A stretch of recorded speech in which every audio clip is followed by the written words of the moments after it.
таза жалаваттыкмын, жалаваттык акаларымды эле баштайм. Жалаватка ассаламу алейкум. Москвага бардым, дворник болуп иштеп, спортко келдим. Тигранга чейин бир уруштум, 1 жыл почти. Көрмөндөр ойлойт да хардкорго чабышса эле демек миллиондор кетти деп.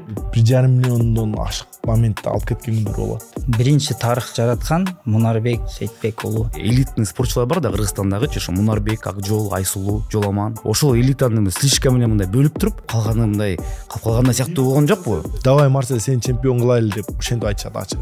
Тренировка кылып, күчүңөрдү көчөдө же баягы үйдөгүлөргө көрсөтпөгүлө да эч качан. Эми көп жылдан бери үйлөнгүм келет. Ай мына.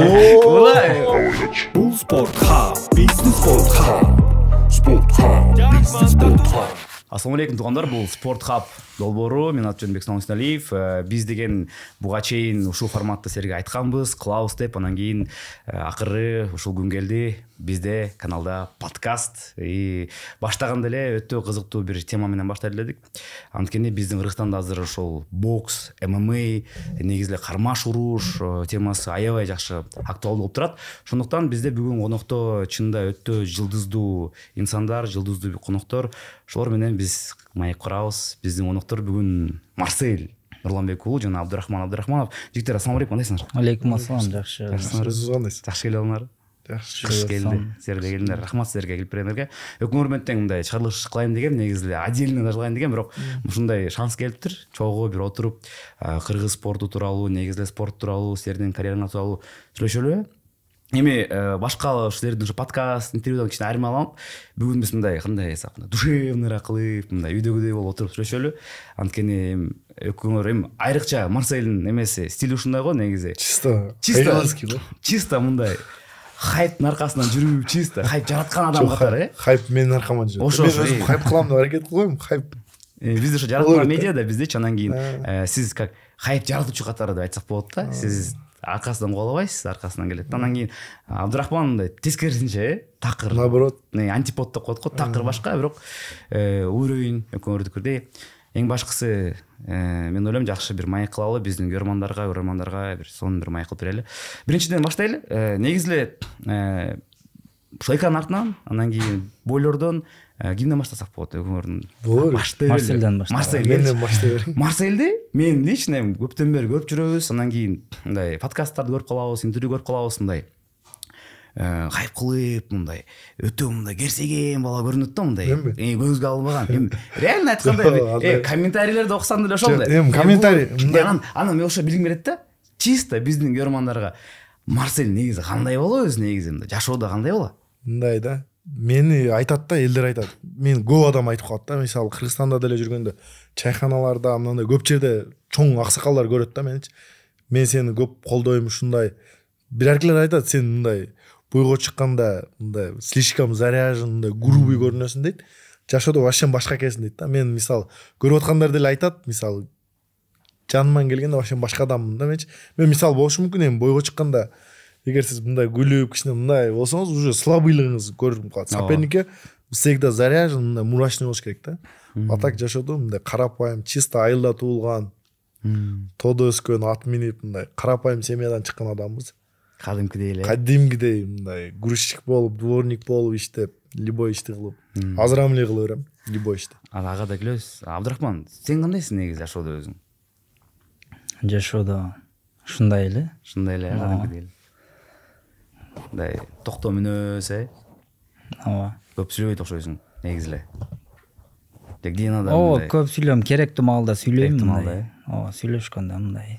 Өзүм деле мага көп сүйлөгөн адамдарды мындай жактырып бербейм да. Жанында Марсель отурат эсчү. Жок, ким экенине карап калбайм досум. Сен жагасыңбы? Жагамбы досум.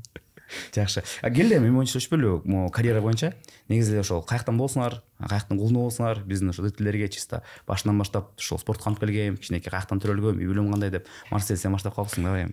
Экөөбүз, мен Жалалаттан болом, экөөбүз бир жерденбиз. Жалалатта туулуп, Жалалатта өсүп, Жалалатта чоңойгом. Таза жалаваттыкмын, жалаваттык акаларымды эле баштайм. Жалаватка ассаламу алейкум. Жалаваттыктарды эле.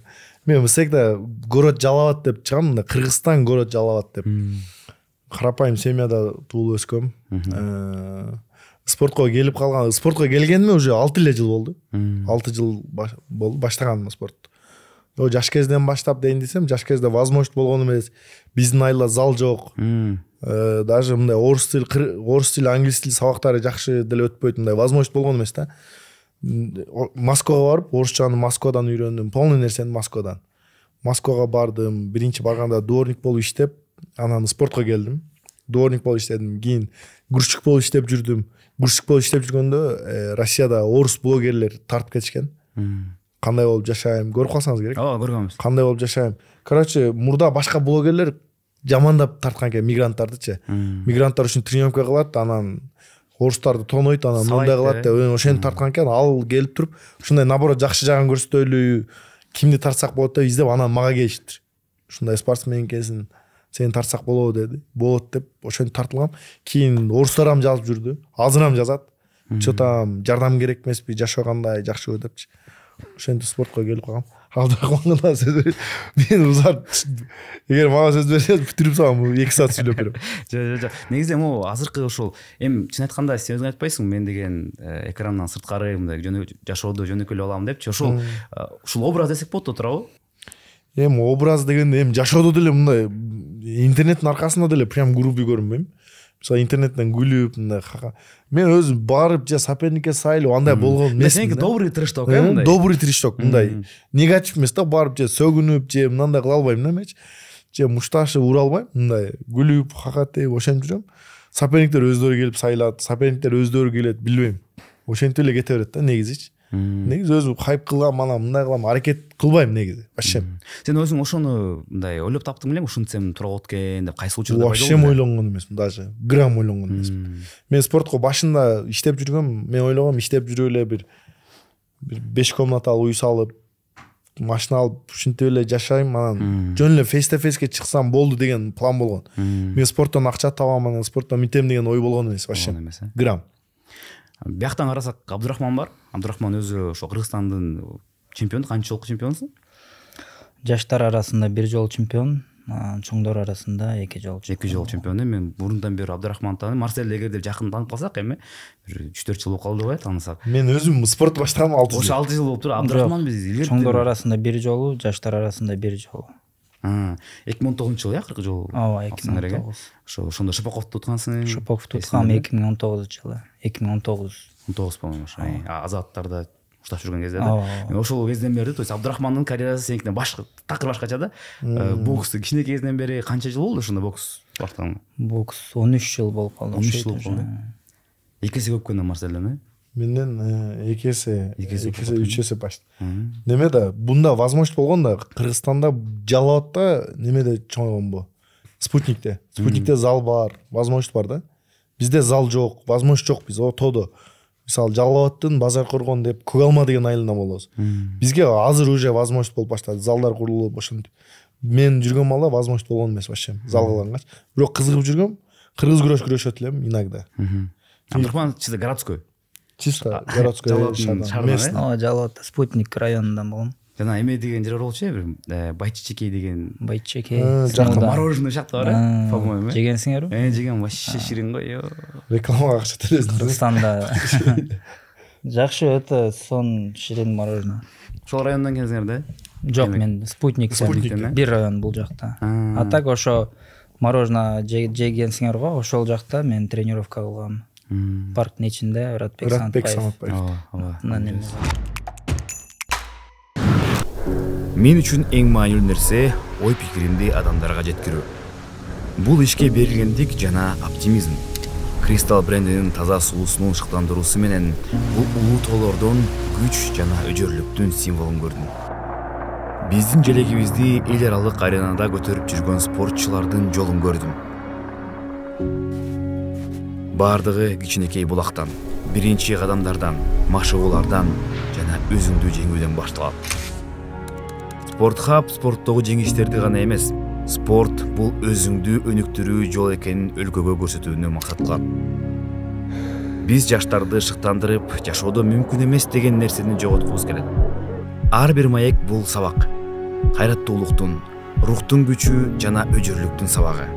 Спортчулар бизге жашоо бир гана жарыш эмес, биргелешкен сапар экенин үйрөтөт. Ар бир жеңишти баалоо маанилүү. Биздин ишибиз жаштардын жүрөгүндө өз чокусуна чыгууга болгон каалоону жандырган учкун болсун.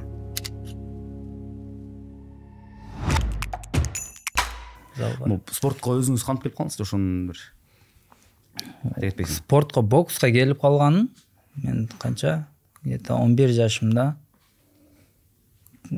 11 жашымда мен көчөмдө балдар, досторум, бул жакта чоң байкелер, ошо бир бизде спутникте эле бир подвалда бир тренер кылдырат болчу бокстан.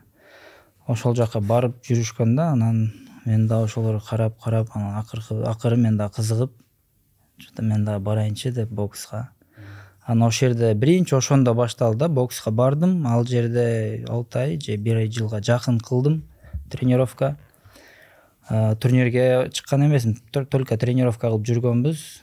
Андан кийин ал тренер Москвага кетип калат, иштегени.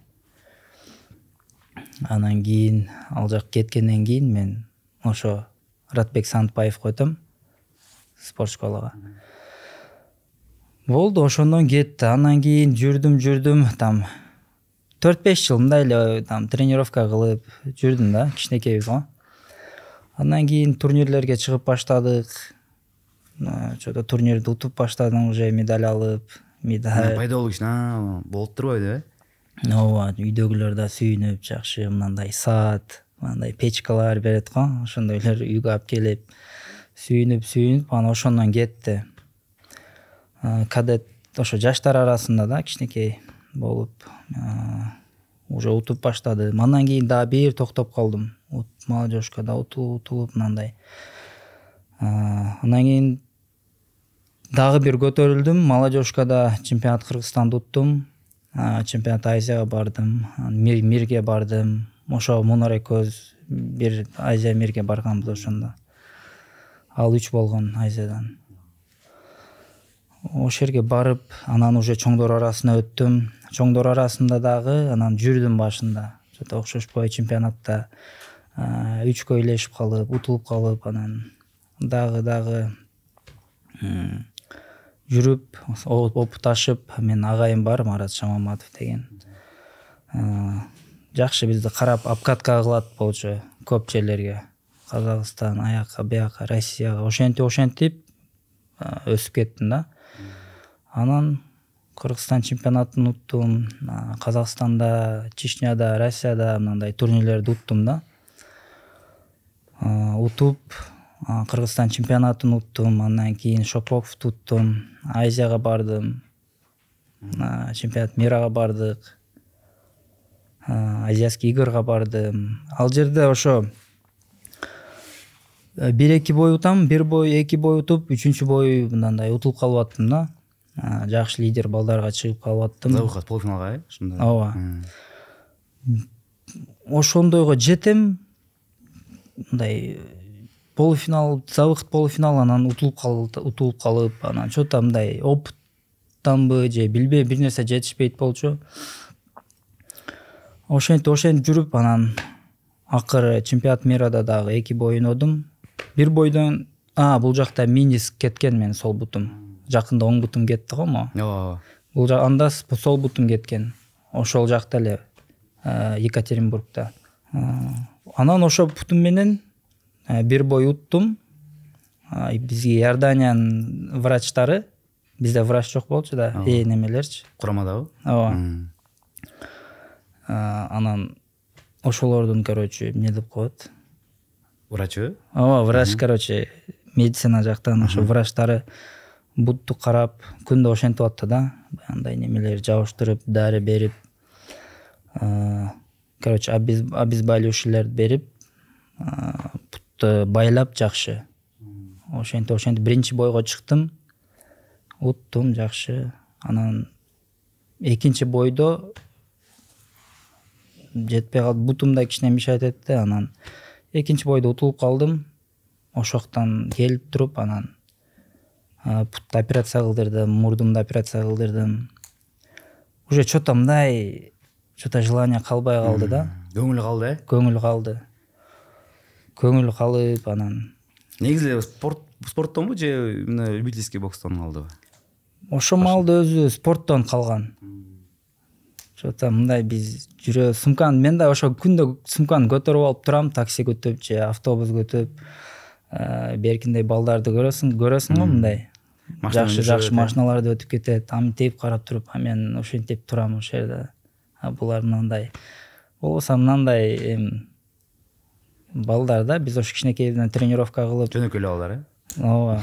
Ошо иштеп да, спорттон эмес, башка иштер менен иштеп, жакшы уже машиналары бар, уже жакшы өздөрү неметип алган.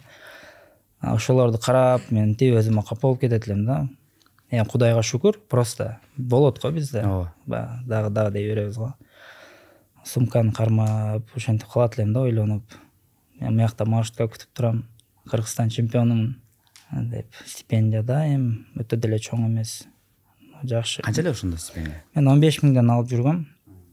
Ошентип чота мындай желание калбай калды уже. Анда башка бир темалар бар. Анан ошентип токтоттум. Иштеп жүрдүм аякта, биякта, стройкада бекинип алыпчы элдерге көрүнбөй. Чеке жерлерде. Кыргызстанда эле? Кыргызстанда, Жалалатта, Бишкекке келип да иштеп жүрдүм стройкада. Да башка иштерде иштеп жүрүп, анан чота бир жерде отурсак, анан тойдо бул менеджерим достору бар. Ошолор айтып калды. Мындай. Бул жакта кулачкадан менеджер болуп жүрөт экен депчи. Давай сүйлөшөлү деди. Мен ошондо да болуптур деп мындай эле айтып койгом. Сүйлөштүк, видеолор жөнөтсүн деди, таптап видеолор жөнөтүп, полный данныйлар жөнөтүп, неметсек, бир айдан кийин бой коюп берди. Ошентип эле кетип калдым анан. Кетип калдым, ошондон башталды да. Башталып кетти. Ооба. Демек, башынан жок болчу экен да ой, ошол кулачкага барам. Кулачкага вообще ой жок болчу. Профбокста ой жок болчу.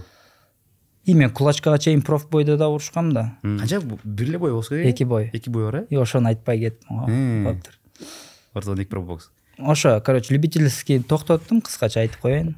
Кичине жүрүп, анан профбокс бул жакта Чыңгыз байке бар Токмоктон. Ошо менен сүйлөшүп, Орузбек Назаров экөө сүйлөшүп берди RCC бокска.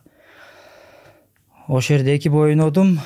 Анан кайра келип, 1-2 бойлор беришти. Мен көчөдө жүрүп калдым, балдар менен. Аралашыпчы. Ошентип тренировкада токтоду, Анан дагы айттым, анан ошондон кийин токтотуп, баягы темалар болду, иштеп. Анан кеткен ошентип. Мындай момент болгон да, 1-2 жыл. Ортодо 2 жыл тешип койгон турбайбы тагдырды кийинки. Жакшы. Марсель, сенки ушунун башында стройкага жүрдүң, тиякта жүрдүң, иштеп жүрдүң, анан кийин залга ошол менен ошону түшүнбөй калдым да. Кайсы убакта келип калдың ошол залга? Залга 2017 келдим окшойт. Ага чейин спорт такыр жок беле? Вообще спортто жүргөн эмесмин мен. Залга келдим. Залга келип любительскийде урушканда эле уже. Мен биринчи бой урушкам любительскийде. Биринчи бой урушкам, биринчи круг урушуп, экинчи круг бир күндө 5 круг урушкам да. Биринчи круг урушкам, уже экинчи круг, уже үчүнчү кругда ошо залдын ичиндегилер сүйлөп баштады да. Мен таанышпайт, просто сары бала жаман жанагындай өжөр экен, же мындай экен, уже мени качан чыгасың, элдин баардыгы ошол жердегилер уже таанып, качан чыгасың деди. Биринчи боюм деле ошентип башталган. Кийин грэплинг күрөш баштадым. Грэплинг күрөшкөндө да ошентип элдин баардыгы жана грэплингке келгенде Марсель деп, жана Дагестан, чечендер ошентип калышкан. Ошомол эле уже мындай башталган эле кичине уже чувствовать эткем да. Болот экен депчи. Анан кийин жүрүп эле уличный бокста уруштум. Бокста бир жолу. Анан жана Наши деланын президенти бар, Артур деген. Ошо отурду ошол жерде, анан келдим, ушундай Марсель, мен жаңы лига ачтам. Ушундай болот, бирок профессиональный болбой, любительский болот деп айткан да. Урушасыңбы деген, смело деген. Амалда 20+20 урушат элем да. Рубль менен? Рубль менен 20+20 миң. Анан Наши делада заменага бой бар деп калды. Көрсө матчмейкердин учениги экен эле. Ошо менен мени проходной деп ойлоп салып койшкан да. Аны урдум, ошентип кирип кеттим ППМга. Кирдим, башында 1-2 бой уруштум. Уже ошо биринчи боюм менен Инстаграмга кирсем, уже 200 000 просмотр алды. Башында эле. Ана ошо кеттим ошо мен. Болчу да экен дедиң сразу башынан эле. Андан кийин хардкор чыкты, хардкорду уруштум заменага андайым. короче бир баланын соперник отказ берип жүрүптүр, заменага чыктым, аерди утуп алдым, утулуп кетип атып утуп алдым, биринчи раунд утулдум, экинчи раундда утуп алдым. Ошентип уже андан кийин лигалар өздөрү чалып баштады прямо. Марсель давай бияка азыр деле чалып туруш. Даже кече күнү Мухаммед Макаев менен Браевка чалышты. Да.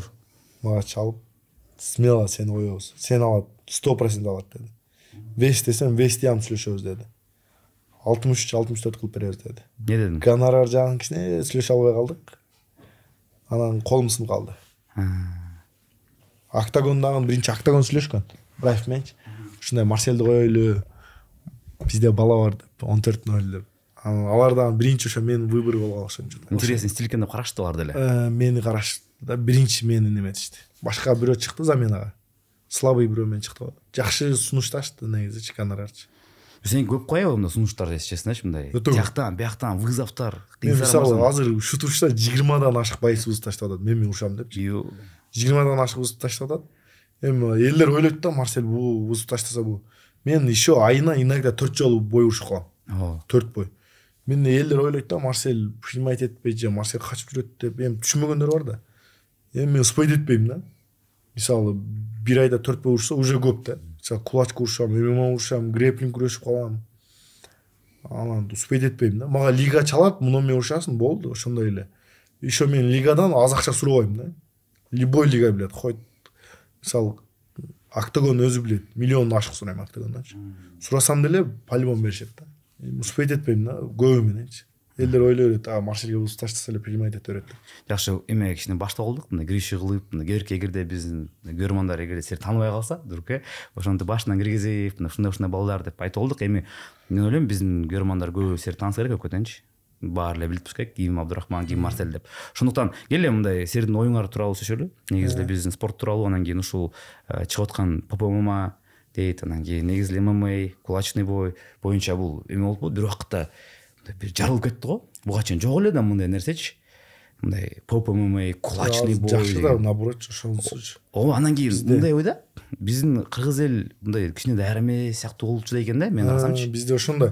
Бизде азыр мындай да, кичине ППММАда жүргөндөрдү кичине түшүнбөй калышы мүмкүн. Мисалы лично мага негатив көп эмес, негатив. Эми негатив жазгандар, жакшы адамдар негатив жазбайт да, мисалы түшүнүккөн баш иштеген адамдар негатив мен көбүнчө колдойт, мисалы грузчик болуп иштеген, анан мындай деп көп колдоо жазат. Бирок эле түшүнбөгөндөр жаза берет. Личкасына кирсеңиз, тонун башында эле бир интернет түшүнбөгөн адам жаза берет. Либо закрытый аккаунт менен жазат. Спорт эмнени деле билбейт. Спорт эмне экенин билбейт. Мисалы бизге азыр мамлекеттен стипендия ММАны вообще карабайт да. Мисалы боксту карашы мүмкүн.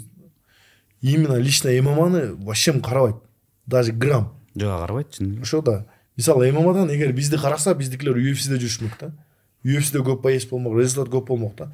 Мен ойлойм, мисалы наоборот, вольный борьба, грек-рим, бокско караганда UFC'ни көп адам тааныйт, железно. Прямо азыркы учурда мындай актуальный неме да, UFC.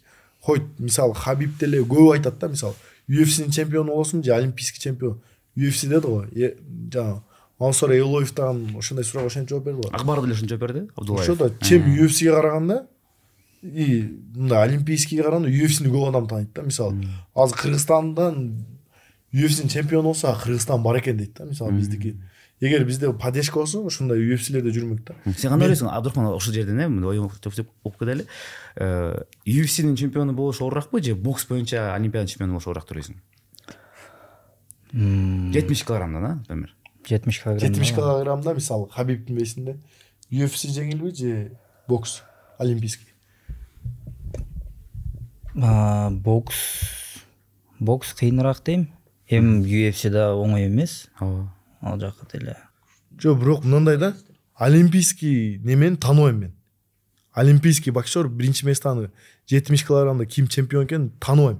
Мисалы сиздин операторларыңыздан деле сурасаңыз, тааныбайт. Даже 57-ники, 60-тыгы ким, эч ким тааныбайт. Бирок UFC'нин чемпиондору полный тааныйт. Любой мамлекет тааныйт. Мисалы спортту түшүнбөгөн эле адамга барып, либо аял кишилерге барып туруп, Конорду тааныйсыңбы десе, любой тааныйт. Тааныйт. Ошондой нерсе да. Азыр ММА актуальный болуп атат. Ошондой да, көрдүңүзбү? Медиа жактан жакшы. Мисалы Өзбекстан, жанагындай башка мамлекеттер Казакстан мисалы ошондой ММАшник жакшы мындай шоу көрсөтө ала турган байстерине поддержка көп берет да, мисалы машина берет, андай берет, мындай берет. Ошол себептен биздики жанагынын ММАсы жакшы таанылат да. ММА жакшы кетет. Бирок сен эметип атпайсың жанакы мындай популярность боюнчачы, популярность чын эле UFC'дин көбүрөөк болсун, бирок мындай оорчулугун алганда. Оорчулугун алганда деле UFC серьезный да. Мисалы профессионал жактан караганда. Мисалы бизде азыр ММАга кичине эле мындай мисалы прям мындай стипендия берип андай деген ой жок. Мындай чыгып аткан балдарды карап туруп жардам берсе, биякта жаштар көрөт да, ана ошо болот экен дейт да, кетет да. Мисалы мусулманчылыкка алсак деле бокс деле бирдей да. Лицо курганга болбойт. Ошондой күрөштө можно сүннөт деп айтыш мүмкүн, бирок бокста деле ошондой да. Ошол себептен ММАны деле жакшы караса болот да. Анан бизде жанагындай да, бир эле боец чыкса ошого эле бере беришет. Боец эмес, спортсменчи. Бир чыкты ошого кетти баары. Мисалы Акжол Махмудов, Жоламан мен көрүп тааныгандардан да. Азыркы боксер Мунар ошолорго берет. Мотивациясын өчүрүп алып атат да. Биздикилерчи байлар полный ошого акчаны тыгат. Мисалы бир эле спортсменге Бишкектен 5 үй, Оштон 5 үй, ошентип атса, спортсмен азыр мага бир 5 үй берип койсо мен спорт кылгым келбейт. Сиз ойлосоңуз 5 үйүңүз бар, анан 10 та машинаңыз бар. Не зачем керек? Өзүңүздү кыйнап. Уже керек эмес ал адамга. Ошол мен оюм ошондой да, лично өзүмдүн оюм да. Ошол себептен олимпиадада жакшы результатка биринчи месторлорго чыга албай калтабызбы дейм да. Эгер бизде ошо бир эле адамга бериш керек, эми аз-аздан бериш керек да, кичине тартып жаңы өсүп келип аткандарга берсе болот. Башка спортторго деле мындай караса болот да, чынбы? Жок, жаңы өсүп келип аткандарга да мындай серьезно караш керек. Ошондой да. Бирок азыр могу олимпиаданын деле утуш оңой эмес го. Оңой эмес. Просто мотивация өчүп калат. Спортсмен тог адам эч качан аракет кылбайт 100%.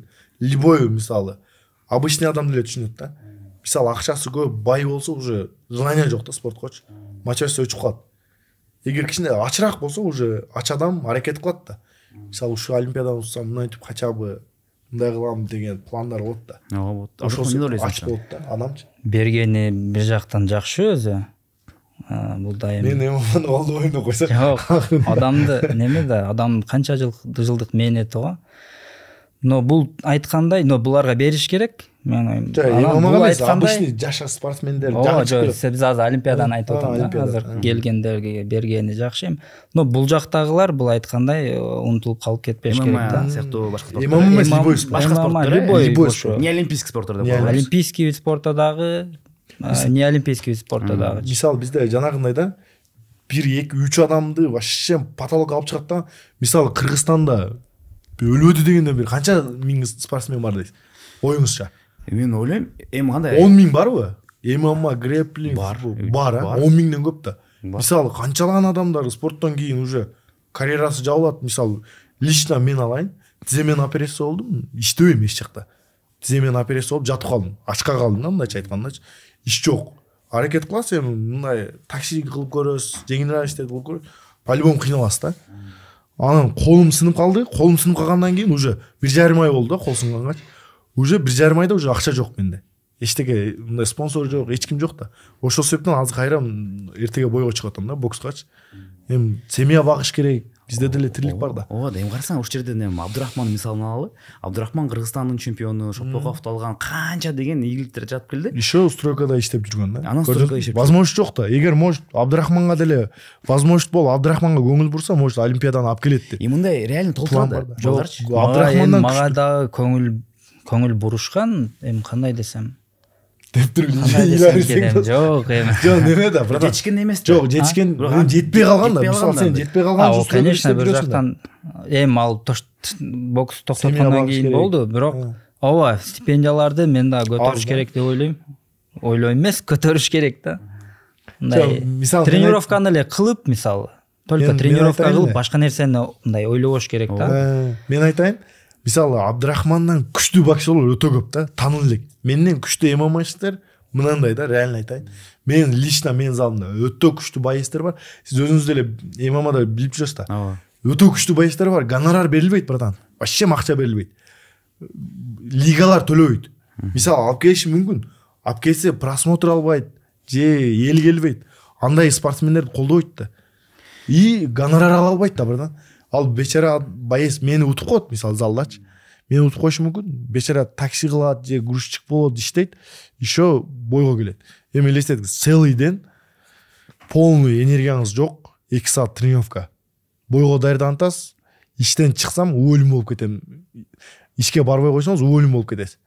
И Кыргызстанда мен лично өзүм мисалы эң чоңумун, грузчик болуп иштейм, бойго түшөм, тренировка кылам 2 саат каждый день железно, примерно бир 10 фураны бир 8 бала түшүрөбүз Рохли менен, 10дон көп фура. 4 баладан ночь 4, день 4. Еще 40 000 зарплата алам.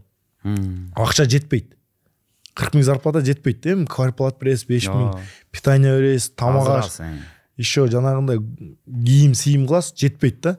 Күндүзү подработкага чыгам. Ошо малдарда 1200 рубльдан чыгат элем подработкага. Эми Кыргызстанга ата-энем бар, эң чоң баламын, врачкаларым бар. Семьяга акча бериш керек. Деп ойлоном, не кылсам, спорт таштай берейин деп ойлондум да. Анан кийин уже попомага кирдим. Уже жолун билдим, акча иштесе болот, всё. Анан ишти таштадым да. Атакага чейин ушунда. Еще менден көп, менин лично менин досторум бар Москвада. Азыр же иштен эмес же. Мен ойлойм да, мындай результат көрсөткөн спортсмендерге бериш керек да. Результат көрсөтүп аракети барларга да, только аракети барларга. Анан спортсмен десе 10 000 спортсменге бериш керек эмес. Результат бар адамга аракет ким кылат, результат бар, ошолорго поддержка. Мисалы лично биздин байлар, өйдө жактагылар ошентсе болот да. Анан бизде 2-3 эле спортсменге бере берсе, мотивациясын өчүрүп алабыз. Ошону суроо мындай ара чапкан жокпузбу депчи. Азыркы учурда бизде мындай элитный спортчулар бар да, Кыргызстандагычы, ошо Мунарбек, Акжол, Айсулуу, Жоламан, ошол элита да, действительночы, ман моюнлаш керек. Ошол элитаны слишком эле мындай бөлүп туруп, тияка өйдө жакка тээп калганы мындай. Именно ошол себептен биринчи местага жетпей калатабызбы деп ойлойм да лично. Сиздин оюңузчу? Мен оюм сиздин оюңуз тура менин кошуласыз. Мен эме кошулам да, сен туура айтып атасың, биз өтөлөп бөпөлөп салып атабыз да. Ошо да, ошого олимпиададан бирге мотивация өчүп калат да, братан. До конца кете албай калатабызбы деп ойлойм да, мотивациячы. Бөпөлөп салып атабыз. Конечно. Мындай колдош керек, сөзсүз түрдө. Колдош керек, жок, конечно колдош керек, бериш керек. Ашыбаш керек. Только ошол жака эле жабышып алып дегендей. Мындай дүйнөгө байлап калгандай болот да. Жок, башкаларды унутпаш керек да, просто башкаларды унутпаш керек. Мисалы бизнесмендерге деле, мисалы жаңы чыгып келе аткандарга деле кичине карап коюш керек да. Мисалы, может быть, Абдрахманга деле караса, олимпиадага барып результат көрсөтүп келет. Аш да. Мисалы, биз азыр эми ачпыз да, братан. Мисалы, гонорар алабыз, гонорарыңыз, семьяңыз бар, үйүңүз бар, ремонт кетип атат үйдө. Короче, ошондой нерсе да, проблема да, по-любому. Мени неге мисалы постоянно урушасың дейт, ошо акчанын айынан да, братан, полный нерсе келип акчага такалат. Бирок мындай чисто калыстуучу айтып коюш керек, азыркы учурда айрыкча действительно бөлүшүп баштады.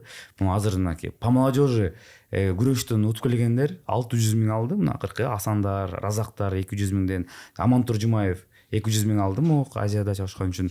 То есть менин оюмча, мен өтө мындай эметпейм, пакта койбойм, бирок чын айтайын, мындай азаздан чын эле колдоп башташты могу. Уже азыр башталды, братан. Аракет кылып аткан балдарга, сен айткандай, аракет кылып аткан балдарга. Азыр ушу моменттерде уже азыркы моментте колдоо көп болуп атат. Чисто мамлекеттен. Мындай бизнесмендер чисто бизнесмен хайптагыларга берет. Эми алар ham көрүнүш керек да, мисалы көрүп калатабыз да, ключ менен машина берип атканын, мындай кылып атканынчы. Алар чисто ошондой деп ойлойм да. А так мамлекеттен уже жардам да, көрдүңүзбү? Ошол себептен олимпиадага мурдалар результат жок эле, вообще. Спорттон результат жок эле. Азыр уже результат бар да. Мисалы последнее время уже результат бар. Хоть футбол, хоть ММА. Футбол деп эле бол, футболдо жок. Футболдо жок. Жок, футболисттер жүрөт го Бразилияга барып. Жок, Бразилия эч ким барбай эле кой. Мындай жок. Бирок футболисттерге акча поддержка беришет. Футбол чын акча, чын айтыш керек. Футбол акча слишком. Акча болот. Бирок мен ошо может жаңылыктардан көрсөтүп калат го, бир Кыргызстан бияка барып, анан мындай кылып депчи. Жа ойноп аткан эле болбосо да. Ойноп аткан. Мен ойлоп атпайм, ошо футбол жакшы өсүп атабы депчи. Футбол жакшы өсүп атат. Инфраструктура, стадиондор салынып атат, действительно. Бирок балким oyun өтө мындай өнүккөн жок да.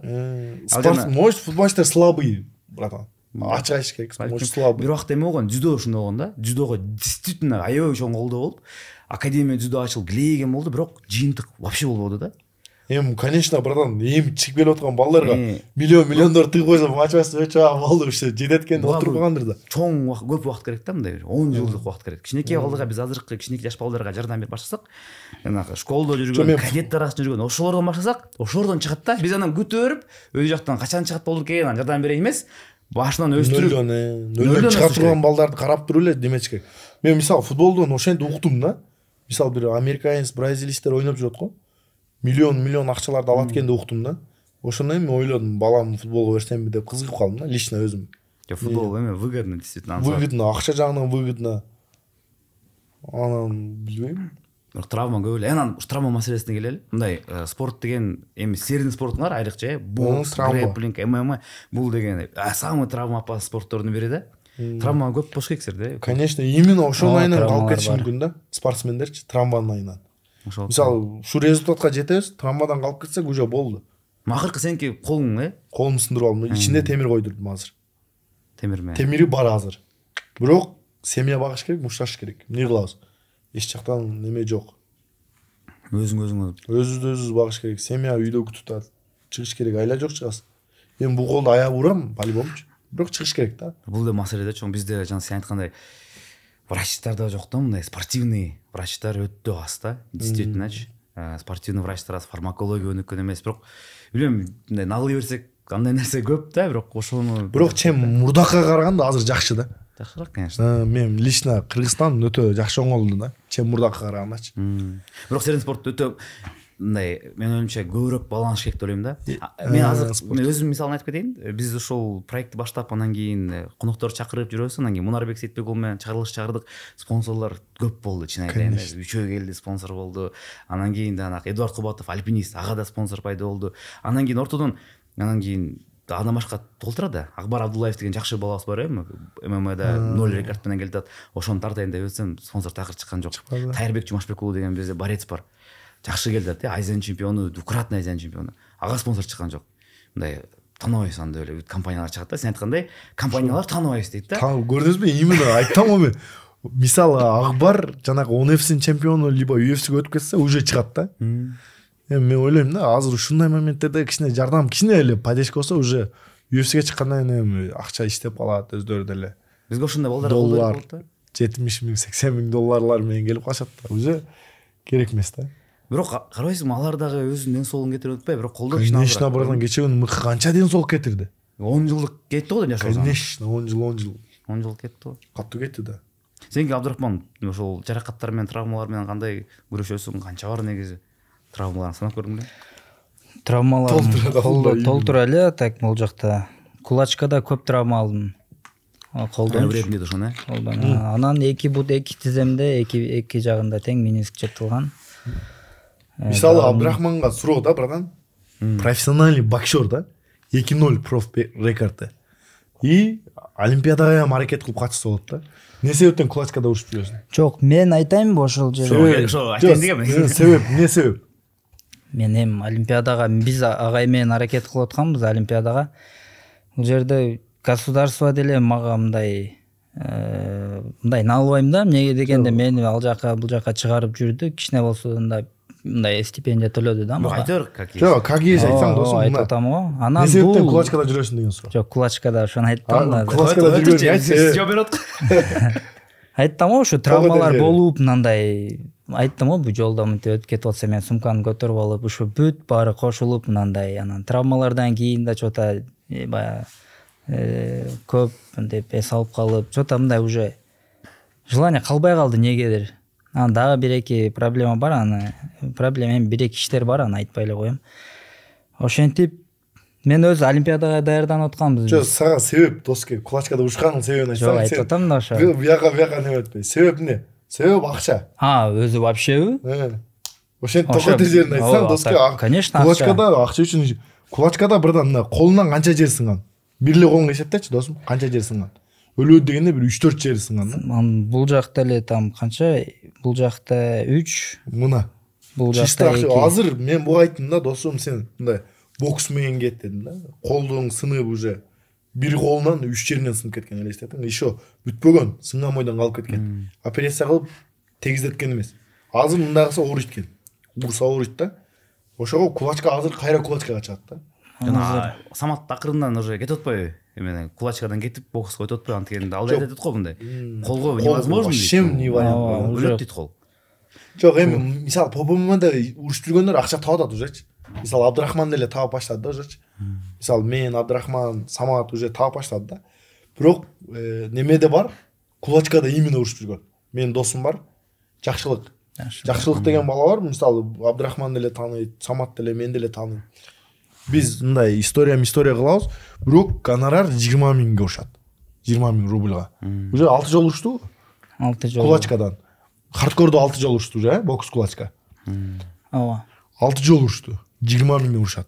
Азыр стройкада иштейт. Өтө күчтүү боксер. Короче, хардкордо урушат 20 миңге. Хардкордо урушат. Эми медиасы көтөрүлбү. Эми кому как да биреркилерге повезло болуп калат. Биз ойлойбуз да, мына көрөрмандар ойлойт да, хардкордо чабышса эле демек уже гонорар ойлойт, бирок кыргыз бала. Менин досум, Абдрахмандын деле досу. Мындай карапайым семьяда туулган, атасы жок, апасынын колунда чоңойгон бала да. Ошо бала азыр стройкада иштейт. Күнүгө 2 миң, 3 миңден. И бирок мощный боксер. Мен өзүм деле боксташып көргөм. Абдрахман менен, Самат менен, берки Барс менен, ал менен боксташып көргөм. Мощный боксер да. Просто возможность жок анда азыр ушу турушта. И кулачкадан башка лиганын чемпиону болуп, короче, кулачкадан вообще 10 бой өткөзгөн да, күчтүү бала да. Эл тааныбайт аны, вообще эч ким тааныбайт. Мындай возможность жок.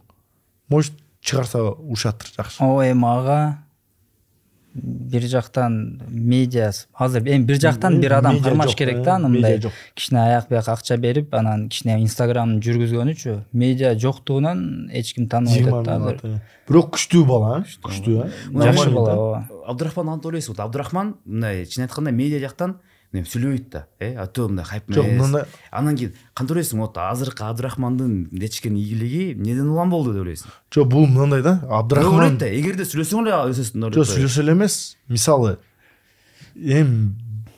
бирерда мындай да, Кудай берет, ошого көтөрүлүп эле кетет да, братан. Мисалы, азыр хардкордо деле өтө күчтүү чемпиондор бар да, чынбы? Эч ким тааныбаган чемпиондор бар, братан. Хардкордун чемпиону. Даже менин весимде 61де чемпион болгон Хамзат деген бала. Эч ким тааныбады. Ошомойдон бой бербейт уже, хардкор бербейт атат. Неме дейни деп, мындай ачык эле айтып. Давай Марсель сени чемпион кылайлы деп ошентип айтышат ачык. Өздөрү айтат, Өздөрү айтат. Мисалы, наши дела деле Марсель, давай 2 бой урушасын. Бир бой обычный, экинчи бой уже пояска. Давай 4 адамды кылып гран-при кылайлы, чемпионский пояска. Актагон эле айтат, чемпионский пояска урушуп бер деп. Номад полный. Эми аларга деле түшүнсө болот да, братан, выгодный жагы керек да. Мисалы, чемпион деген деп эл көрүш керек, эл келиш керек, просмотр болуш керек, ошондой да. Эми лигалар түшүнсө болот. Эми ал жана досум дегенде, досум деле күчтүү бала да. Примерно бир бокстан деле 3 жолу урушту окшойт. 2 жолу утуп, 1 жолу утулуп калды окшойт. Хардкор боксингде кулачкадан деле 4 жолу утту. Эми Самат и Абдрахман хайп реалитин утуп алды. Ошондой болуп, чемпион, гран-принин чемпиону болду. Абдрахман чисто эмеге мындай профессионализмге салып туруп эле күчтүү, бул мындай. Бул өзү күчтүү да. Күчтүү да, мындай бокстан реально күчтүү бала. Бирок эгерде эмне боюнча сүйлөп эметсе, башка жагын сүйлөсө уже вообще башкача болот. Кетпек го дейби. Мына көп айтат ошентип. Өзү ооба сүйлөп туруп анан жакшы күчтүү болсо, мындай жакшы кетет да. Мен эми ушундаймын да, мен өзү. Мен неме да, мен тайнем колунда өскөнмүн да. Эми мындай. Арадан характер кандай? Спокойно болуп, мындай чисто. Кандай десем. Сен андай кылсаң, сен мындай фальшивый болуп каласың, Ооба. Мен андай нерсе жок да менде. Хайп кылайын десе уже кадимгидей билинип калат да, өзүн зордоп атканы билинип калат да. Зордоп, мисалы, барып бирөөнү түртсө уже бизге деле башкача келет. Абдрахманга ишенбейсиң, чын айтканда. Ишенбейсиң. Андай кылмак эмес деп коесуң да.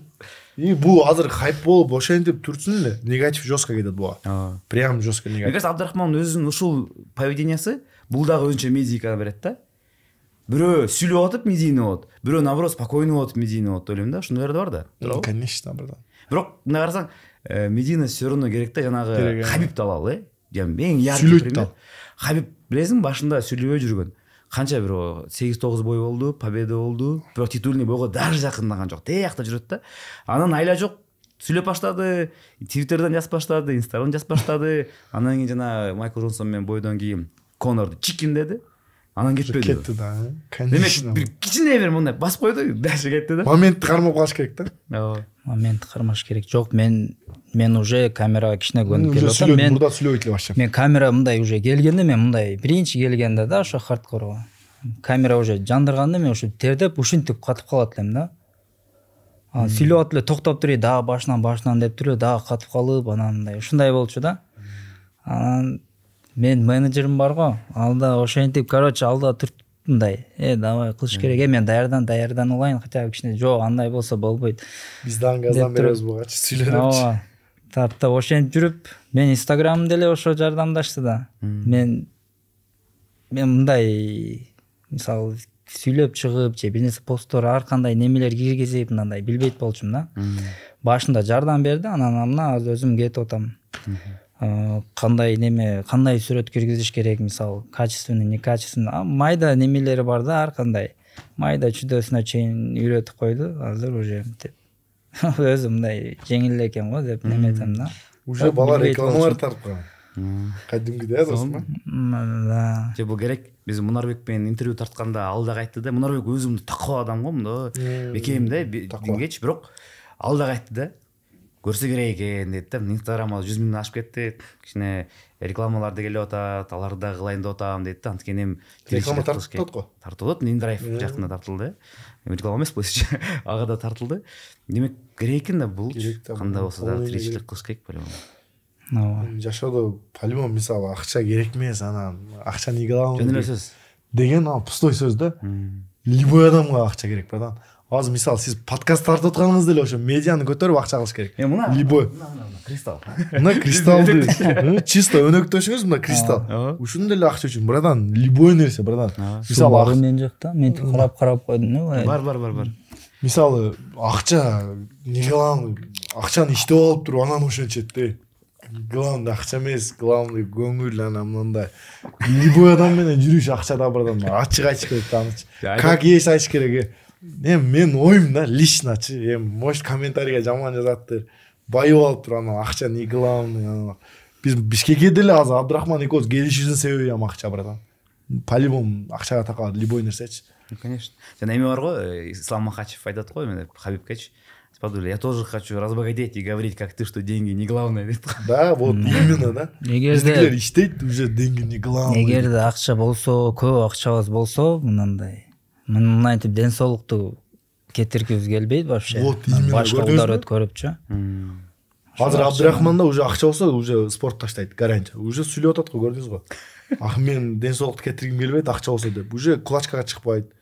Бокска дагы алыс чыгып баштайт. Уже акча көп болгон уже таштайт да. Мындай өтө мындай ачып болбой калат. Ушул жерден жанагы маселеге келсек болот да, айтпайсызбы, жанагы Мунарбек, Акжолдор окшогон спортчуларыбызчы. Алар ушул акчаны ала алса дагы өзүнө мотивация таап туруп, дагы чыгып атышпайбы? Демек ал дагы чоң мындай мен эрдик деп ойлойм да. Чоң эрдик. Акчаң болсо дагы барып атасың. Может, кичине ачыраак болсо, может бир далат. Может быть. Жок, менде желание бар, мисалы, менде да ушу сөзгө неметип кетейин. Просто эмнеде исламда мындай жүзгө урган болбойт дейт го. Мен ошону көптөн бери башымда сактап келем да, өзүчө мындай бир буюрса иншалла жакшы неме чыгып алганда мен мындай таштайм дейм да. Тезирээк только ошону мындай. Вот именно, көрдүңүз братан? Биздикилер ушундай да. Эгерде мен да борьбада же башка мындай күрөш алса, мындай кичинекейимде ушундай борьбага барып, ушинтип неметкенде мен да уже спортко кызыгам да өзүчө, мындай алып кете берет болчумун да, мисалы. А так ушу бокста именно ушу немеде эле мен тезирээк токтотушум керек дейм да, акчаны кылып туруп мен токтотуп алышым керек. Мисалы, неме да, братан? Азыр жүзгө урган арам, анан мындай дейт го. Бул спорт экен, айла жок. Бул деле бир спорт да.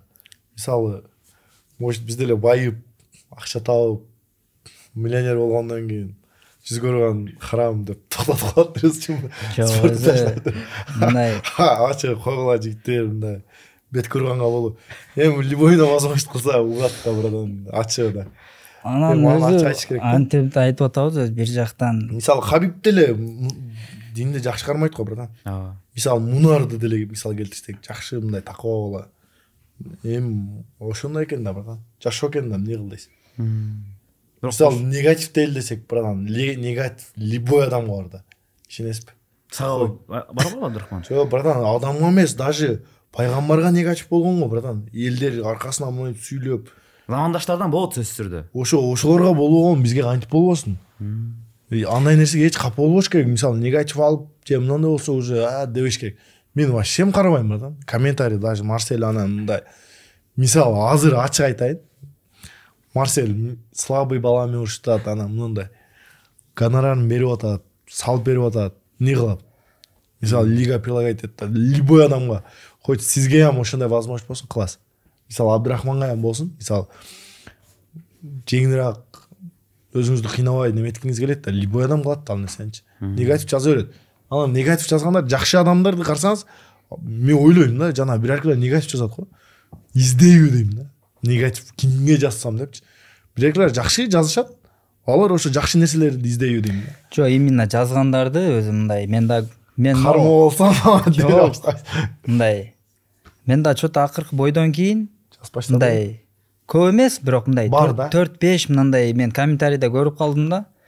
Бүт баарына кирсе мындай фейковый аккаунт да. Өзү көрүнбөйт. Ушундайлар да өзү атайын бир фейковый неме кылып коет окшойт. Анан баарын эле ошо негатив жазып неметипчи. Ал сен жеңилген күтүп атканда алчы. Ачык айтканда. Мындай да братан. Биреркилер ошондой да. Жеңилди уже негатив жазат. Күтөбү дейм да, мындайчы. Ошондой качан кулайт экен, качан утулат экен деп мындай бойго кирип алган прямой эфирде ушутулуп калса экен деп күтөбү дейм да. Азыр өзү көпчүлүк эле ошондой болуп калды го, мындай бирөөнүн бир айыбын же болбосо бир туура эмес иш кылып койгон. Сразу көрсөтүш керек да. Же видеого тартып алса, же бир жактан келип калып немесе сразу таратат. Сразу ошондой да. Азыр баары ошондой болуп калды го. Интернетти карасаң эле бир нерсе адам, бияктагы адам өзүн асып алат же болбосо өзүн өлтүрүп коюшу мүмкүн да, кээ биркилерчи ошондайларды. Бар да жумшакта, жүрөктөр жумшак. Көтөрө албагандар бар. Мисалы мага негатив жазса, вообще көңүл бурбайм. Жазгандар бетон. Өзү кылып көрсүн.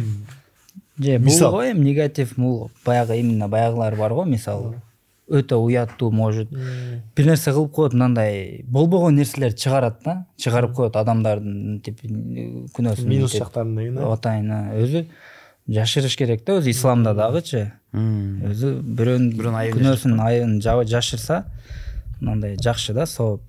Эртең мындай кутатасың, конечно, Азамат Турмоев сен жеңилип калып, жеп коюшат явно, туурабы? Конечно. Шуну көрмөк дейт да. Шуну көрмөк бул. Мынаки тилин айыбын, тилинен көрсүн дейт. Тилинен көрсүн дейт. Дейт да, братан, мен вообще капа болбойм. Мисалы, Кудай сактасын, жеңилип калсам, комментарий мына ушуну көрмөк деп. Может, күткөндөр көптүр. Капа болбойм, братан, вообще капа болбойм. Жашоо ушундай. Жо, туура, бул деген иммунитет кылыш керек. Ар бир адамчы. Мне кажется, Абдурахман биринчи жолу ушундай менен көрүш керек, анткени буга чейин негатив болгон эмес. Келет, андан кийин негатив реально Абдурахманга жок болчу да. Нөл. Акыркы бойдон кийин балким бирөө жазса, кичине кандай болду? Жүрөккө тийиши мүмкүн да. Абдурахман өзү негатив жок да негизичи буга. Ушундай болду, бирок мындай бир-эки жазгандарды окуп мындай нерв болуп өзүм эле сөгүп салып аттым. Ошол жерде эле просто телефонду карап элечи. Менде да бир келип калса неметип калат да. Килдеде тоже. Оңгөн эмес да. Бунда постоянно бул өзү мен жашоодон эле билем да. Лишний эч жака барбайт. Мындай лишний жактарда жүрбөйт. Мен мисалы мен жүрүп коюшум мүмкүн клубтардачы. Мындай ачык да.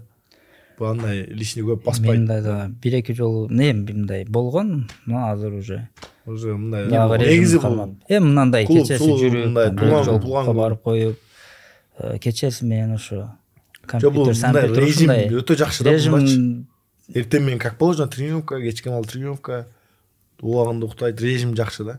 Бул өмүр бою спорт болсо, конечно. Менетти катуу калат реальночы. Мен билем да личныйчы.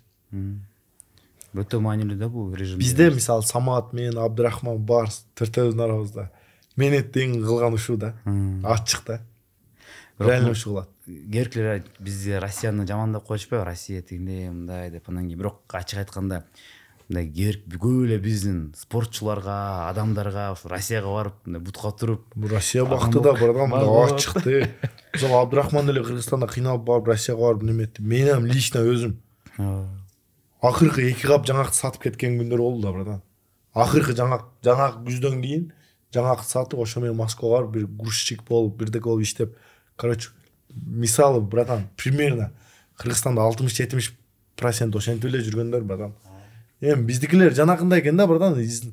Мен азыр интернеттен көрүп калдым да, блогер же мындай спортсмен же мындайларды ушундай подкастка келип алып, тип келип скромный болуп, зачем дейм, как есть аркаң өлүп атат, как есть отур да.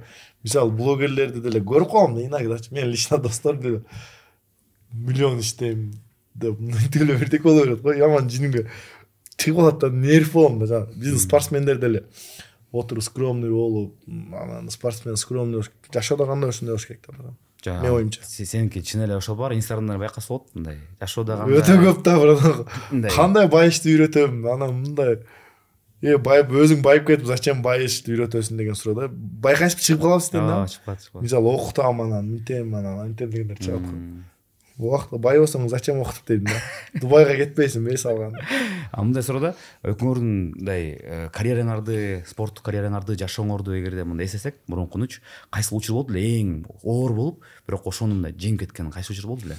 Мен айтайын а. Мен кыйын күнбү, прям кыйын күн. Уже болбой бир эмес да. Мен 2015 эмес, 2014 9 бүтүп да. Дыйхан базарды билесиз да? Мурда Дыйхан базар деген. Ошол жерге иштеген келгем. 2 кап жаңак калган үйдө.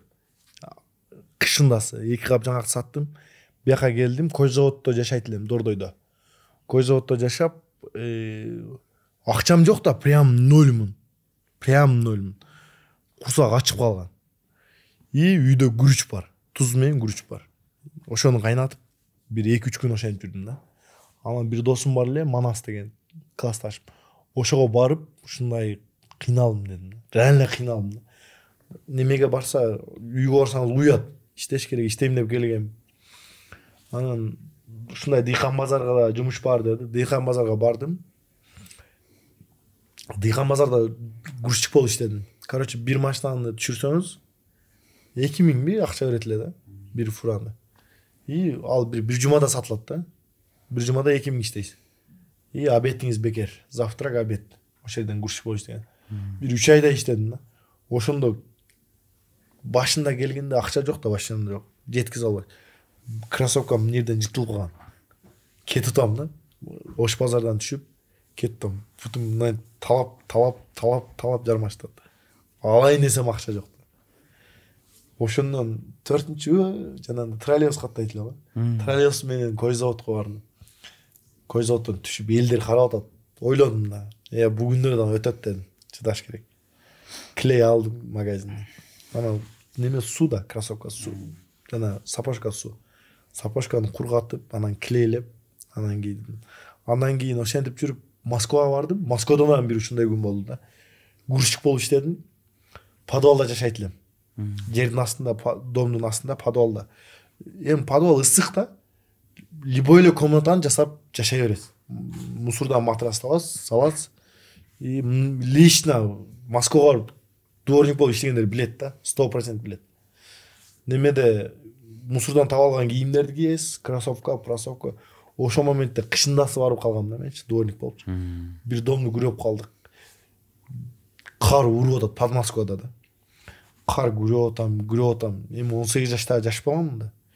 Күрөп атам. Эртең менен саат 6-дан кечки 6-га чейин эле иш да өзүчү. Кар көп жаап койсо күрөй албай каласыз да, бийик жаап салсач. Ошо кар жаап салбасын деп түнү менен күрөп чыкканбыз. Прям түнү мененчи. Кар токтобой борон болуп уруп атат. Путубуз суу болуп калат, киребиз, путубузду алмаштырабыз, кайра күрөйбүз. Түнү менен эртең мененге чейин. Ошондо катуу кыйналгам. Реально жашоодо эң кыйналган. 20 000 рубль зарплата алат элем. Ойлогом да, эмне кылса болот депчи. Билбей калам да. Жашоодо эмне кылышты билбей.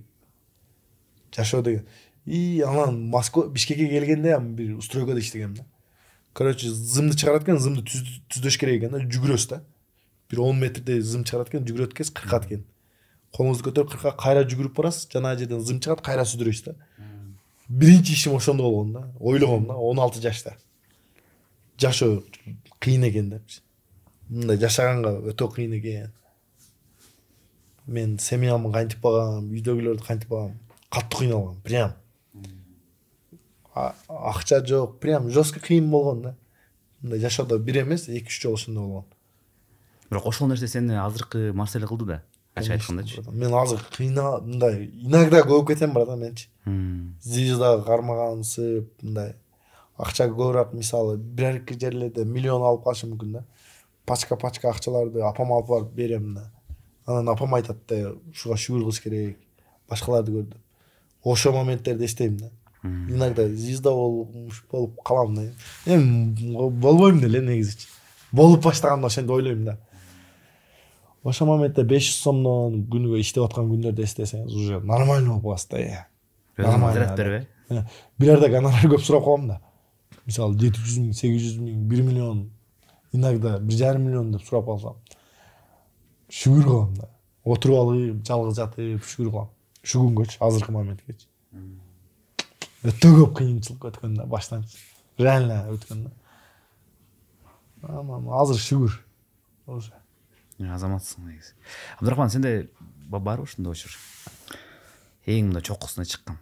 Прям кыйналып жестко калып кеткен күндөр ачка. Шарда жашаганда абдан ошого өтө мындай неме. Жок, баягы айттым го мен ортодо мындай иштеп жүрдүм, мынтип стройкада брусчатка чыгарып жүрүпчү, мындай аз акча алып. Ошондо эле мен мындай өзүм мындай капа болуп кеттим, мындай кичине кыйын болупчу. Же колдон башка бир нерсе үйрөнгөн эмес, только спорт болупчу. Мындай эмне деп коет? Башка өнөр мындай жок да, колдо үйрөнгөн эмес, только спорт. Анан ошого башка эчтеке билбейсиң. Анан деп капа болуп, бандит болуп кетсемби деп ойлоп. Ошондой кичине неметип кеткен. Абдурахман болсо керек андай. Ой келген эмеспи? Жок. Андайга жок го дейм. Андай. Бирок мындай келет, мындай мага бер келип, мынтип балдар бар го мындай көчөдө. Бизден чоң балдар, ошолорго мынтип кошулуп кетип, ошентип мындай кошулуп кетип, ошентип жүрсөмбү деп ошого жаккан да мага мындай. Бизде дагы ушундай барбы эмне? Тиги спортчуларга келип дагы ошо. Жок, андай жок. Мен Бурда дейм. Мен мага андай кылышкан эмес, но мен өзүм жакшы көчөдө жүргөн. Братандарын болчу. Мен вообще коркком да братан. Мен үйдөгүлөрүм коркутуп койгон экен да меничи. Бандит болсоң өлөсүң. Башка выборың жок депчи. Ошентип жүрүп эле коркутуп, ошондо коркуп калган экенмин да жаш кезимдечи. Вообще мисалы мен досторум болсо эми жолобойм да. Кой камалып кетпейин. Мен өзүм ойлобойм братан, мен лично өзүм башымы любой жерде эптеп кете алам да. Мен шарт этип, март этип. Просто апам менен атам ойлоп коем да. Апам менен атам көз тирик. Мен айман кыйналып, өмүр бою кыйналып өткөзүн каалабайм да. Мендей баласын чоңойтты, значит, достойный бала болоюн деп ойлойм да. Мен любой жака барып атканда, мисалы, бирөө келип сайылса деле көчөдө урбайм да, ура албайм да. Ойлойм да, камалып кетсем эмне болом депчи. Эң переживать эткен ошо ата-энем да. Эгер мен лично өзүм башым болсо, бумалы же хулиган болуп кетсем керек эле дейм да. Ата-энем ойлоп эле кой, ушуларды кыйнап койбойн дейм да. Мен мисалы 16 жаштан баштап вообще үйдөгүлөрдөн мисал алам эмесмин. Только берем. Мен сураганым анткени бул өтө маанилүү нерсе да. Ар бир адам жашоосунда мындай кыйынчылык өтөт да. Чын айтканда, өзүнүн деңгээлинде да. Бирөө өтө чоң, бирөө өтө кичинекей, бирок ошо кичинекей нерсе дагы ага чоң көрүнөт да, чын айткандачы. Бирок ошону өтөт да. Өтөт анан семейный жаман да братан. Мен мисалы семейный кыйналып калып ошондой болдум да эмчи. Реально акча керек болупчу. Үйдөгүлөр иштебей калган момент болот. Ошондо реально акча керек. Бирок өзүн жоготпош керек деген башкысы көрдүм. Ошол нерсе кармап калды да, явно эле өзүндө. Выбор болуп калды да братан. Спорт же иш, спорт же иш. Ошентип кыйла жүрүп калдым да бир 2 жыл. Спорту таштай берейин деп барып акча таппай калып да. И мен бокска чыккам да, правда бокска чыккам. Fight Night Challenge деп мен 20 миң, 30 миң берсе айдагам да. Соперникти сурабай барып ушкан күндөр болгон. Соперник ким экенин билбей барып. 20 миң, 30 миң үчүнчү. Эми мындай кайгылуу учурду айттык, эми мындай өзүнүн жашооңдогучу эң мындай мен бактылуумун деген учур кайсы учур болду силердики? Мен чын эле мына элди окшойт, чын эле бактылуу адам экенмин. Азыр ушу моменттер братан. Ушу моменттер, прям ушу моменттер. Мен мисалы мындай айтып берейин, немеден гонорар алдым Казакстандан. И келип BFCден гонорар алдым, дагы кайсы бир жерден гонорар алдым да. Акча чөнтөгө батпайт дейм, көп акча да. Сумка астым жүрөм, прям мындай сумка. прям ичи толук акча. Стористи чыгарбадың эми бир жолу? Прям сумка толук акча да, доллар сом. Башыма коюп жатам. Түндө ырып кетип акчаны издеп, түшүндө жоготуп келген болом десеңиз. Досторум бар да жаным. Не болтасың дейт да. Мен туруп акча издеп, досторуман сурай берген момент болуп атты да. Мен, конечно, чоң акча кармабаган жаман кызыктай болуп аттым. Эң чоң канча акча алдың мындай? Бирөөнөн эмес, бирок мындай 2-3 алып, бирок бир учурда. Бир учурда примерно 1,5 миллиондон ашык моментте алып кеткен күндөр болот. Мына последний время деле ошондой болуп атты. Декабрга 5 миллионго настрой бар эле. Болбой калды. Колум сынып калды, ошону айнала отказ. Октагон, Nomad, High Fighting, бул жер. Ошондо чоң акча. Эгер мен моосунда Ануарбекти урсам чоң акча алмакмын да. Абдурахман, сенде кайсы учур болду эле ушундай? Менде боло элек деп койсоң. Бактылуу, кандай бактылуу болду. Прям акча көп болуп, мындай акча жактан. Жобяктан бир гана акча айткан жокмун. Мындай сүйүнүп жашоого жетиштип. Мен баягыларды бир эки нерсе эстеп кеттим, бая мындай. Акча мындай жок малымда деген немедечи, темада. Бизди мен тайнем колунда өскөм го. Анан мен апам ошо башка чет өлкөдө иштеп. Короче, мен эжемдин 2 эжем бар, анан апам эми үчөөнүн тең жашоосу мындай болгон эмес да, турмуш. Анан биз үчөөнүн тең балдары бар. Биз 2ден бирөөнүкү 4, эжемки бирөөнүкү 2, анан мен бир братишкам менен 6 адам. 6 адам болуп калабы? 2. Короче, 8 адамбыз бир үйдө. Эжелерим иштейт башка жакта, мен апам иштеп акча бизге салат да. Тайнем колунда өсүп, тайнем бизди көп деп азыркыга чейин тайнем бар да. Мындай күчтүү аял, Кудайга шүгүр, ал мындай. Ал дагы өмүрүн берсин. Ошо маалда бир эстейм, мындай болуп турат го, нар жакта да иштер бир болбой калат, иштеп атканда. Анан Рама Орозо маалындачы, ошону эстеп кеттим да просто. Братишкаларды, короче, менде көп да братишкалары. Так, 4-5, короче, эркек балдар да. Чыгарып берет элем, короче. Орозо маалында кечес Рамазан айтып келгиле деп. Рамазан. Короче, күндө чыгып кетишет эле, короче, 2ден, короче, неметчи бөлүнүп, короче, акча иштеп келет. Как раз ошо маалда мындай кичине мындай болуп калды, жокчулук болуп калган маалда. Андай эми болгон көп эле. Ошо маалда. Короче, акча терип келишет эле. Рамазан айтыпчы, акча там аяк бияк, эми анчалык эле бир жолу эчтеке жок деген эмес, просто ушундай момент болуп калганда, мындай жеген бар, бирок мындай возможно жок. Эми любой адамда болот да, бирок сиздин деле башыңызда болгон андай нерселер. Мисалы, короче, ошентип, анан эстейм, бир ай, короче, ошентип Рамазан айтып, ошентип үйгө акча келип бабуляга берет элек да, мен өзүм айтпайт болчумун, братишка алып келип бабуляга берет элем, там конфет, манфет алып келиши, бир нерселер алып келсе, ошону отуруп алып жепчи. Ошондой немелер болгон, ошону эстеп кеттим, азыр айтып коеюн деп. Сонун. Анан бактылуулукка келсек, азыр ушу момент бактылуулук да реальночу. Жок, азыр, азыр деле, азыр бактылуу. Ушу момент өтө сонда. Азыр Абдрахманда деле ушу Кудайга шүгүр. Сиз көрүп үйлөнөсүңөр? Жок, бойдо. Турган iPhone 15 Pro Max. Алхамдулилля. Жок, Кудайга шүгүр. Анан бир нерсе, анан мен кичинекейимде Куран окугам да, мечитке чыгып Куран үйрөнөт болчумун. Анан кийин эле чокто читап койдум, мынантип читап коюп окубай жүрүп. Мындай Москва барганда дагы окубай ушундай бир неме болуп калды да, мындай. Кийин окубай көп окубай калдым кийин. Ошентип жүрүп калдым. Короче, намаз окубай жүрүп мындай болдум да мен. Адам мындай кор болуп кетет экен да, мындай грубо айткандачы. Ошондай, мына духовный жактан мындай. Славилашпа. Мына жакында бойго чейин Тигран менен уруштум, ошого чейин мен мындай бир жүрөккө мындай салды да. Ошодо мындай намаз окуп баштадым 5 маал. Анан көп нерселерди мындай калды да, көп нерселер көп жактарга барбай, мындай көп нерселер мындай лишний жүрбөйчү. Ошол нерселер калды. Мен мындай Алладан мындай дуа кылып сурап калдым да. Ошондо мындай өзүм башкача мындай бактылуу сездим да өзүмдү. Мага ушул болду. Жүрөк ток. Анан ошо айтам, азыр көп да ар нерсе кылып жүргөн адамдарчы, туура эмес, мынтип билсе дагы.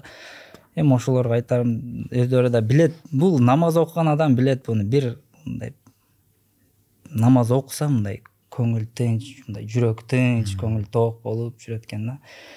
Кечпи, эртеби, кеч болсо дагы азыр мындай адамдар башташ керек да. Туурабы, өзүң билесиң, мындай Алладан мындай жакын болуп жүрсөк, сен да мындай акыркы маал, Кудай кааласа бул да секин буюрса барыбыз 5 маалдан чыгарып алса. Короче, ошо экен бактылык, мен ошону сездим. Башка эч нерседен мындай көрбөдүм да. Намаз окуп, мынтип сонунда. Мен ушул жана сен гонорар боюнча айткандан кийин мен гонорар бияктан сурайын деген болчумун Абдрахмандан. Анан кийин ортодон ушундай тема ачып калган деген уялып турат экенсиң. Анан сурайгандачы. Сурайбериң, кеңири, как есть. Канча болду эле Абдрахман сенин эң чоң гонорар? Менин эң чоң гонорарым 1,5 миллион болду. 1,5 миллион. Кайсы бойго ошондо? Акыркы бойго. За выход ошончо болду. Утулганда деле. Победа болсо плюс канча болмок? Плюс жок, же барбы? Плюс жок. Утулса. Бизде ошондой. Фиксированный, Бизде ошондой. За выход төлөнөт любой жерде. Ар кандай да, братан. Ага чейин бул 1,5 миллион алат дегенде элдер ойлоп калышым, мындай Абдрахман бай экен, анан уже бул ага чейин өтө көп карыз болот да, братан. Бойго чейин бул канча 6 ай болду мушташканга. Мурдагысы көп болду да, чынбы? Короче, акыркы жолу мен 6 ай мурда мушташты. Ошондон бери элестедим. Акыркы жолу декабрь уруштум да, немеден кийинчи. Почти 1 жыл бар. Финал. Андан кийин Тигранга чейин бир уруштум. Ал өтө. Короче, 1 ай ортодо, 1 жыл почти. 1 жыл элестедиң, братан, 1 жыл бул 2 маал тренировка кылат, бунун витамини, жатаканасы, тамак ашы, братан, кийим кечеси, расход мынандай болот, братан. 1,5 миллион алат десе, анан элдер уже Абдрахман болуп кетти деген эмес. 1,5 миллион өлбөт дегенде бир 500 миңден ашык карызына кетет. Ачыгы да. Акасынан алат, чын досум. Братан да 1,5 миллион алат да. Ошол себептен альбом өтө деле эмес. Бул жакта жардам берип турган байкелер да бар, бирок постоянно эле алардан алып кеткен да, мындай. Аларга керектүү өтө мындай маалды алып, алар да карап турушат мындай питание. Но по-любому акча керек болуп калат да, көп эле. Ошондо мындай аяк-бияктан карыз алынат. Мындай суроого келип калдым, негизичи мен мындай көйгөйлүү учурлар болот, анан кийин жыргаган учурда болот. Бирок адам баласы 60ка чыгып 80ге чыгабы, по-любому бир кыял болот экен да өзүнчү. Аби адамдын өзүнүн бир кыялы болот да, чоң кыял болот. Анан кийин кичи кыялдар болот да. Анан кийин биз маегибиз акырын аякка келип калды, бирок ошонсо дагы мындай сурооду, ошо мындай кандай кыял бар силерде? Абдрахман, сенде кандай кыял бар өзүңдө жеке? Мен Абдрахман ушундай кыялым бар деген. Биринчи очередь азыр жакшы иштеп акча таап туруп бойдон мен ушундай пландар да. Анан бир жакшы бизнес баштап. Менде бир план бар, бирок айтпай эле коеюн да, анычы. Айтып коерейинби? Чет жагында айтып бер, эчтек койт. Жок, менде өзү негизи мурунтан эле план бар. Мисалы азыр кичине өзүмө возможность кылып, ишо кичине неметип туруп, бир жанагындай үй жокторгочу бир 20 Бишкекте көрүп калгам да, мындай комнаталар. Реально кыйналган семьялар бар да азырчы. Ошондойлорго бир 20 квартира кылып туруп берейин дегенчи. Мисалы, ага өтө деле байыштын кереги жок. Бирок план бар. О досторум билет, мен менен кошо жаш кезимден чыккан. Кайрымдуулук экен да сен дагы бир планың, кайрымдуулук деле эмес, жардам берем да, өтө деле мындай постоянный эмес да. Кандай ыксан деп коет, ыксан ошондой кыла турган план бар да. Бир 20 семьягачы. Кийин дей турганчы. Кийин балдарын деле ушундай кылсак болот экен дей турган план бар. Негизи досторума деле көп айтам. Жакшы. Жанында жүргөнчү. Сага айтпадым. Жок, мага эми. Айт элексиң. Абдрахман экөөбүз күндө чогуу эмеспиз да. Бирок ошондой план бар, ниет бар. Абдрахман, өзүңдүн пландарың, өзүңдүн кыялдарыңды кысыр болбосо эми ошо мен эми көп жылдан бери үйлөнгүм келет. Була досум. Ол жакшы. Экөөбүз алып турам, менде ham бар досум. Барбы бирөө жарын? Бар бирөө. Ошого буюрса ошого Алладан сурап атабыз. Эми жакында үйлөнүш керек. Жакында жазда үйлөнүш керек, ошондой ниет кылып атабыз. Анан короче үйлөнүп азыр мен эми апам каза болуп калды. Мен азыр үйлөнүп, тайнем мен канча жыл карады. Канча жыл карап өстүрүп тарбия берди. Баарыбыз өлөбүз го эми, өлүм Конечно. хак го. Анан тайнем кеткенге чейин бир немеге хажга, умрага алып барып келгим бар да. Ошо. Андан кийинки ошо биринчи азыр да ошо. Анан кийинки уже ошо иштеп акча табып, жакшы акча табып, мындай бир өзүм не деп коет го. Возможность кылып алып. Ооба, бир агып турат го, мындай бир Бизнес. Ушундай болсо, мынтип акча келип турган. Стабилдүү, Ооба. Анан ошондо баянтип мындай кибер болуп, адамдай тебекер болуп, не деп коет, текебер болуп кетпейин дейм да, ошентип ойлоном, мындай текебер болуп кетпейин, баянтип жымот болуп кетпейин деп, ошентип Алладан сурайм, мындай байлык бер деп, но жымот болуп кетпейин дейм да. Анда ойлоп кош керек негизи. Мен деле быйыл үйлөндүм.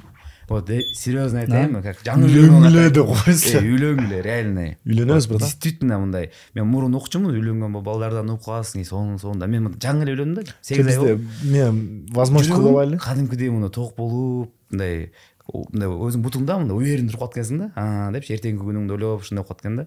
Ооба. Марсель, сен өзүң качан утасың?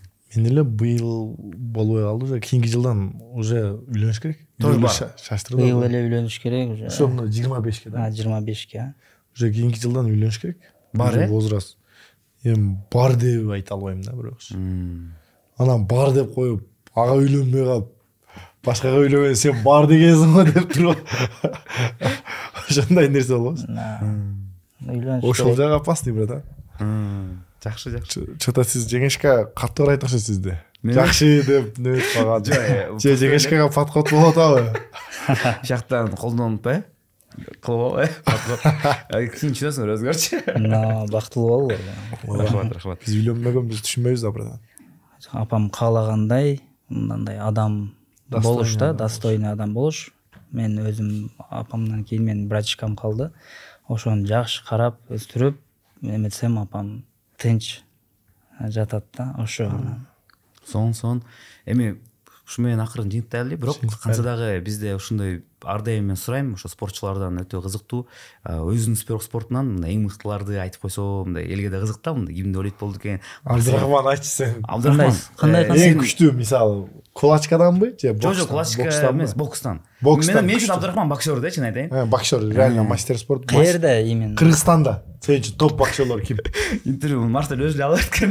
Братан, сиз болду иште. Кыргызстанда. Акыры жол эрейди. Кем деп ал? Кыргызстанда топ 3 кылалы азыркы учурда. Ошондон баштап.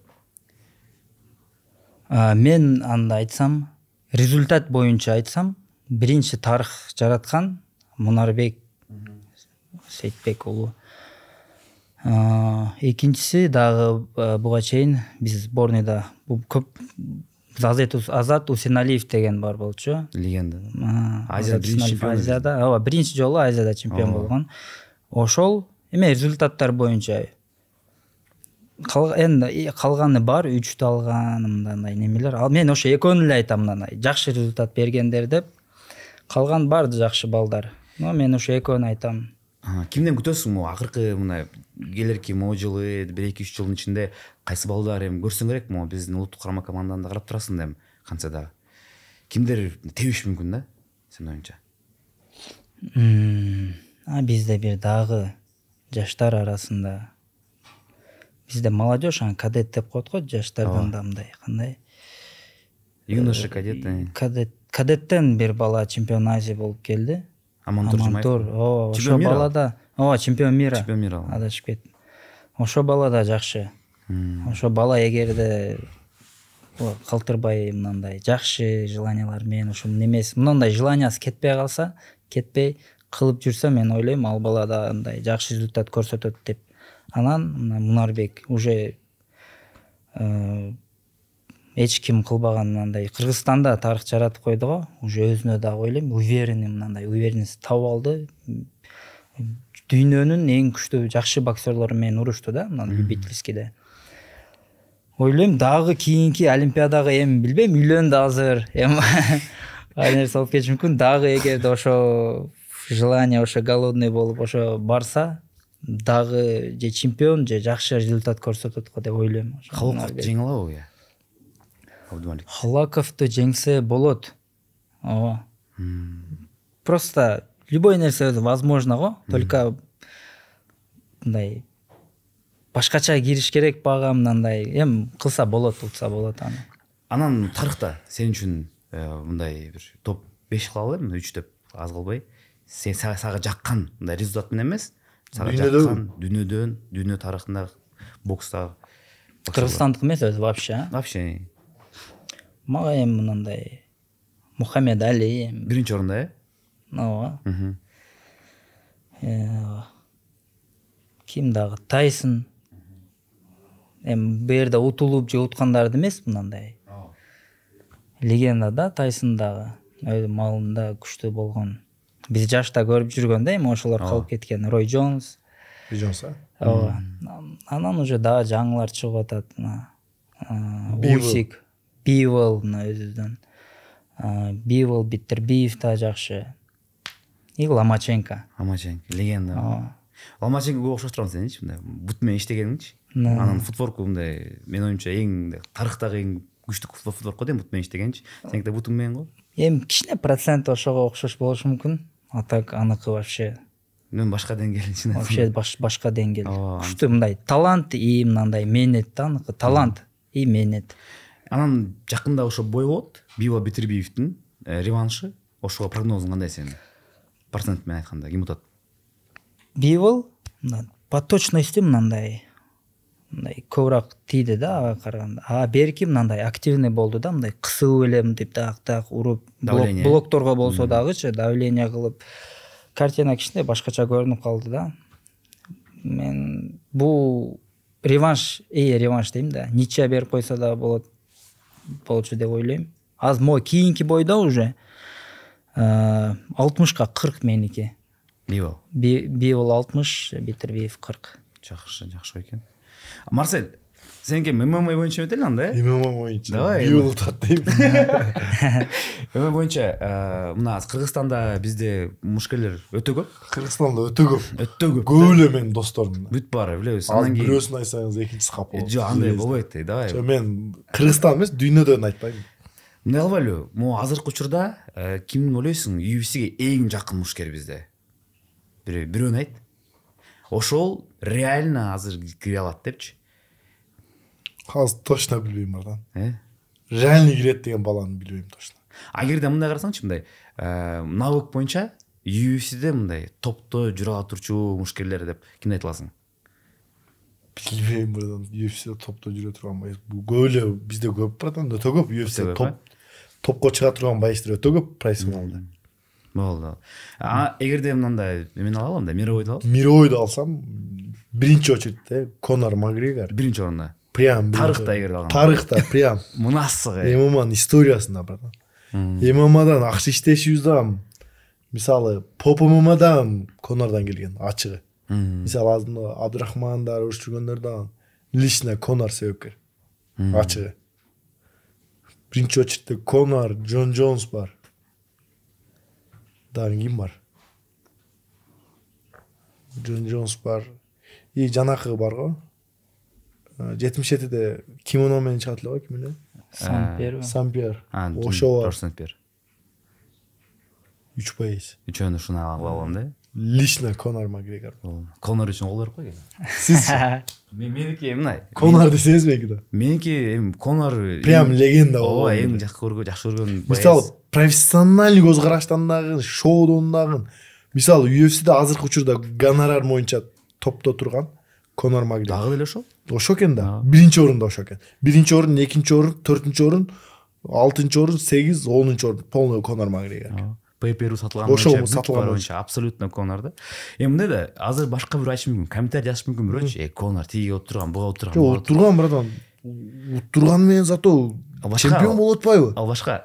Жок, уттурушу мүмкүн. Ал моментинде 2 вестин чемпиону. Конор Макгрегор жокшулуктан чыккан, уже 2 вестин чемпиону болду, уже мотивация өчүп калды бирден.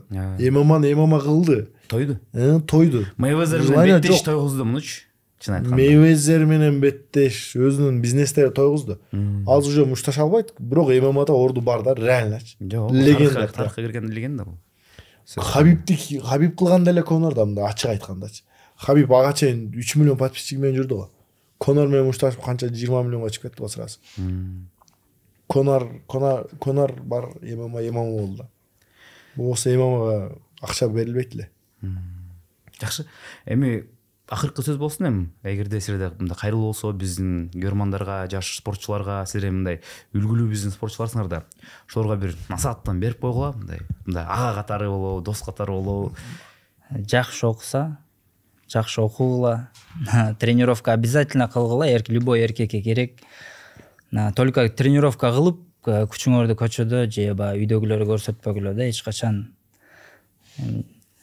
Рингте көрсөткүлө, залда көрсөткүлө күчүңөрдү, анан күчтүү болгула.